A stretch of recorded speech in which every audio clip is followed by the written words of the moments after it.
Good morning, everybody. Welcome for our lesson today, social study. So today we want to look at the soil. So we shall look at the types of soil, and then also characteristics, then even the function of those soils, and so on. So soil is the layer, is the top layer on the earth surface on which plants grow. So the top layer of the earth surface on which plants grow, that's what we call the soil, and that's what we mean, because most of the time this top layer, it is very fertile. So we have types of soil, types of soils. So the first one, we have what we call black cotton soil. It's also called clay soil, clay. Then we have B, we have what we call sandy soil. C, we have what we call red volcanic soil.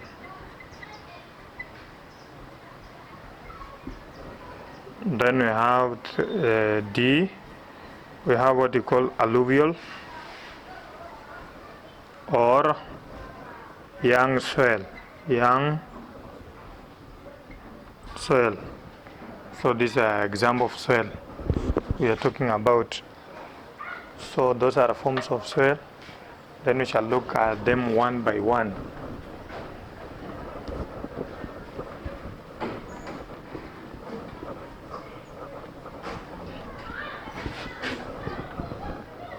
So we shall start by red volcanic soil.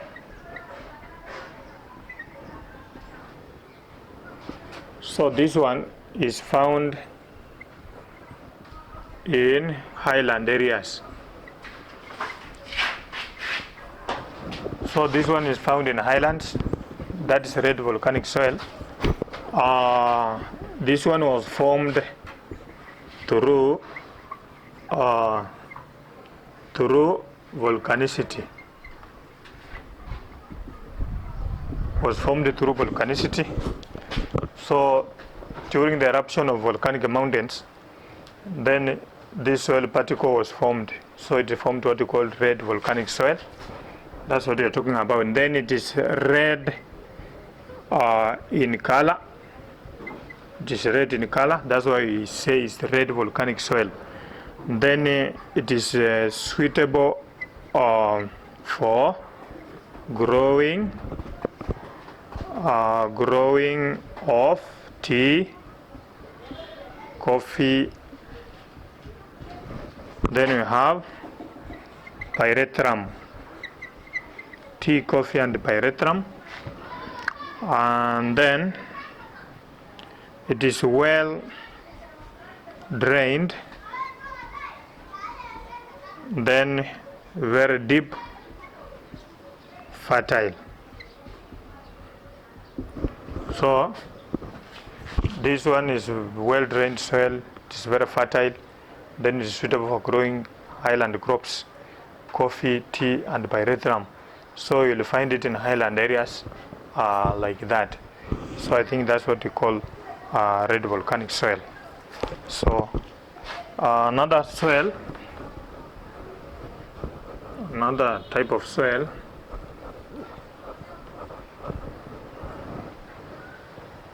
is called black cotton soil.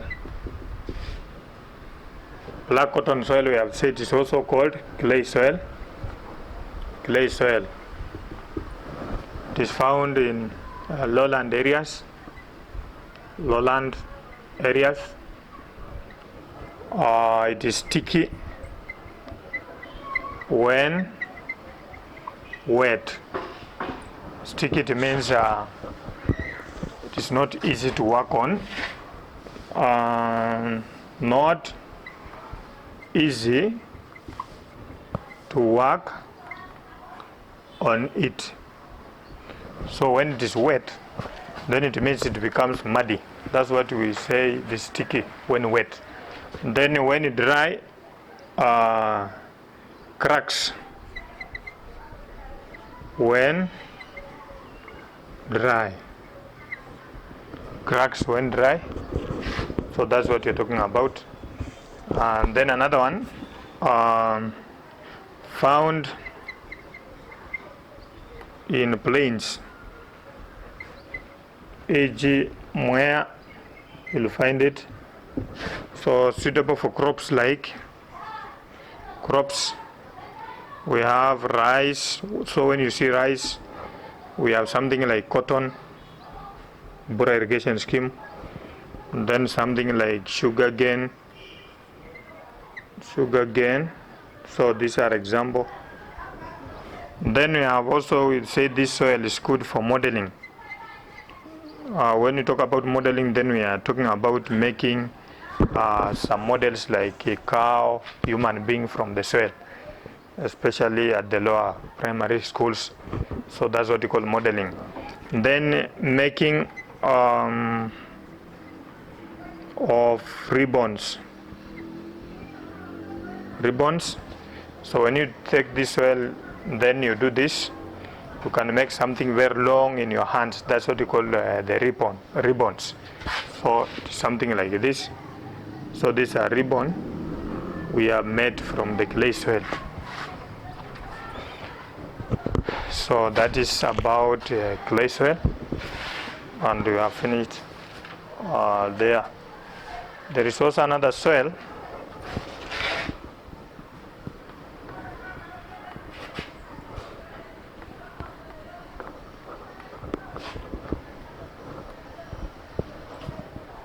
Another soil is called alluvial soil.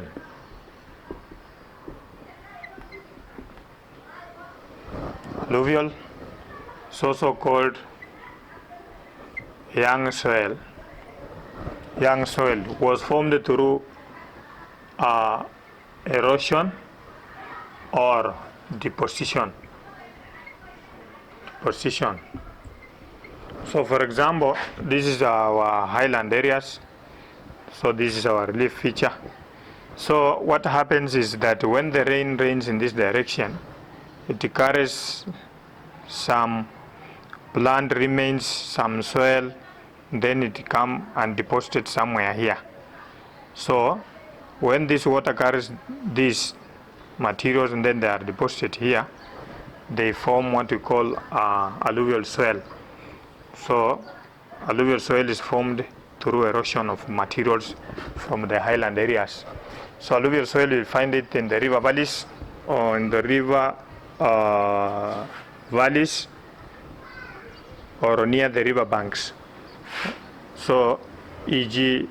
Kuja, river Kuja, then we have river Tana, you'll find it, alluvial soil is there. Then alluvial soil, it is also a newly formed soil, soil. And we have said it is formed through erosion. That's why we are calling it young soil. So that is, it is very deep, fertile soil. It is well drained. Then it is suitable for growing of bananas. It is suitable for growing of bananas. So that's what you're talking about. So around the Lake Victoria, in Uganda, and even Kenya, you'll find we have a lot of bananas in Uganda, around Lake Victoria, those areas. So that is alluvial soil. Then another soil,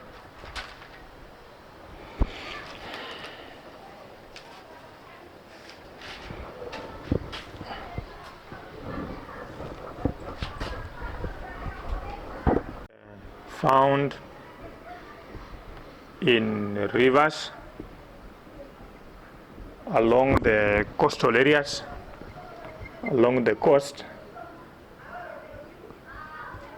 Then we have in arid and semi-arid areas. When we talk about arid and semi-arid, then we are talking about desert and semi-desert areas. You'll find sand soil. Sand soil is infertile.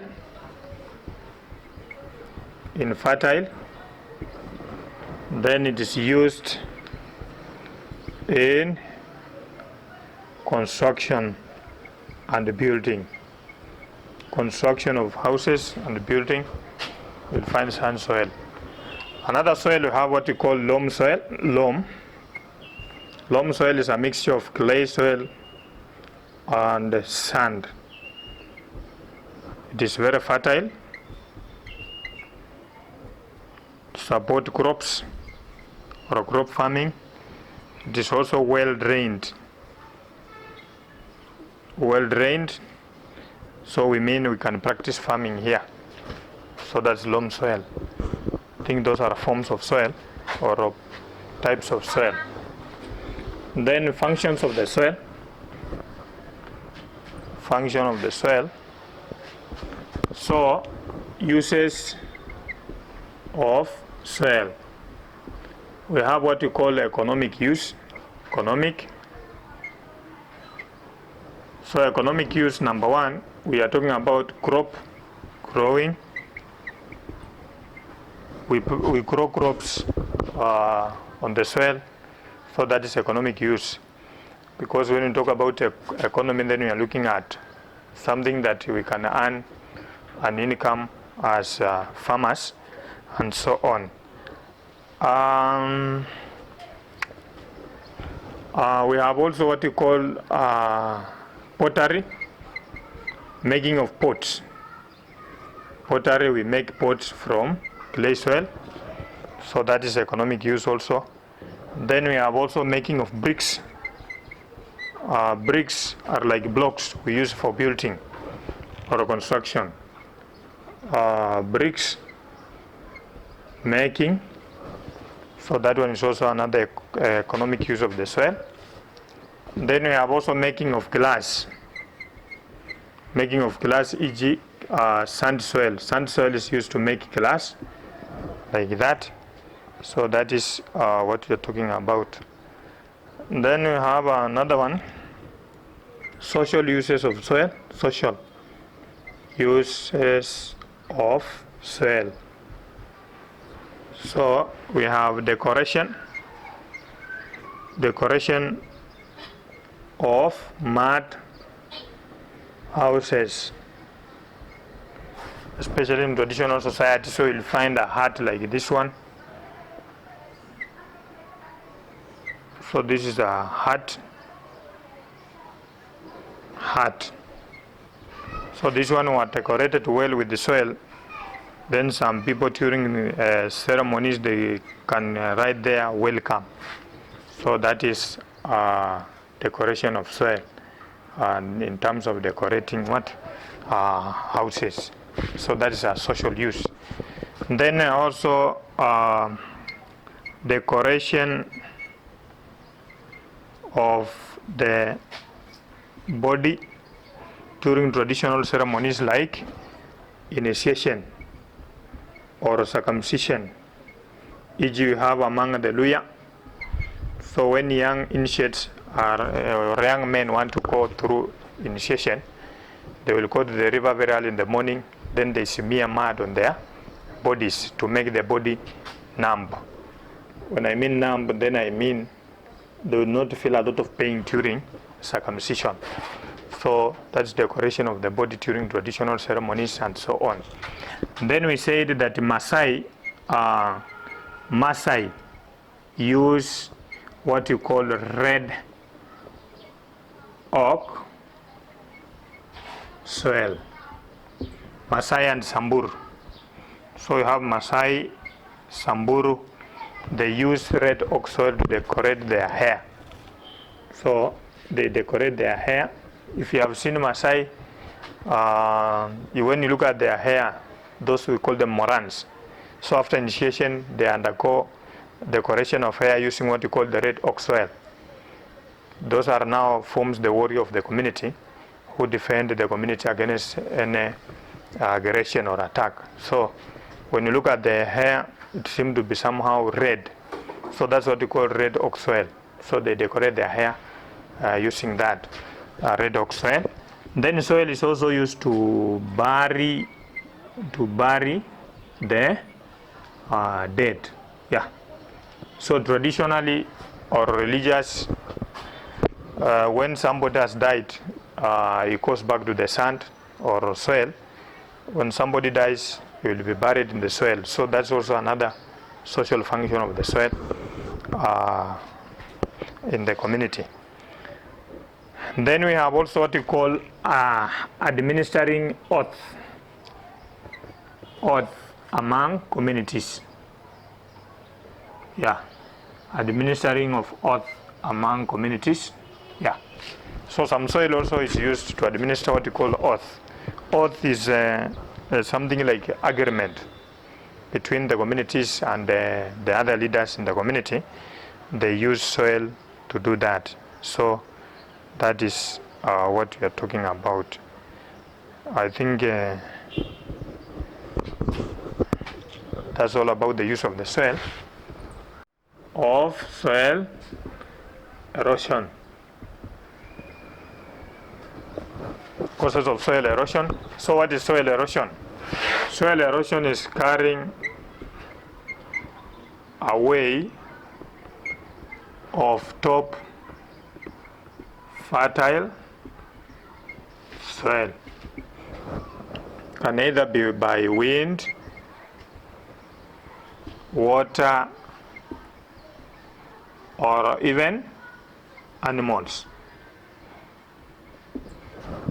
So when the soil is carried away, especially the topsoil, which is very fertile, is carried away, then that is what we call erosion. Then causes of erosion. Causes of erosion, number one, deforestation. Deforestation is cutting off trees without replacing them. So if we cut the trees, then we don't replace them. That's what we call deforestation, cutting off trees without replacing them. Then at the end of the day, the soil will remain bare. When the water comes, it will carry it away. Then we have number two, we have what we call monocropping. Monocropping. So what is monocropping? Monocropping is growing of one type of crop on the same piece of land for a long period of time. When, for example, we have, this is our land, then we plant beans here for around even 10 years without changing. That's what we call monocropping. So how does it cause erosion? You will find that some crops, they use all nutrient in the soil. So when you continue growing this crop, and then at the end of the day, you will use all the nutrient in the soil. So when you plant another crop, it cannot do well because there's no nutrient in the soil. And if crops cannot do well, it means the soil is bare. So it has no vegetation. So when water comes, it will carry it away. Or when the wind blows, it may blow the soil particles away. And that is erosion now. So that is also another cause. Then we have also number three, we have what we call poor farming methods. Yeah. Poor farming methods. For example, you have slopey area like this one, then you cultivate along like this. So at the end of the day, when the water comes, it will follow these furrows, then it carries soil away. But instead, when you have slopes like this one, you practice what we call contour farming. So we cultivate across the slope like this. Then we come and grow cover crops here. Cover crops will reduce the speed of running water on the ground. But if you do this, then at the end of the day, erosion will take place. So this is one of the poor method of farming, which is discouraged, but we should use this one. but this one, no. So that is another cause of erosion also. Then number 4, the last one, we have what we call overstocking. Overstocking and over grazing. Overstocking is keeping a large number of animals or livestock on a small piece of land.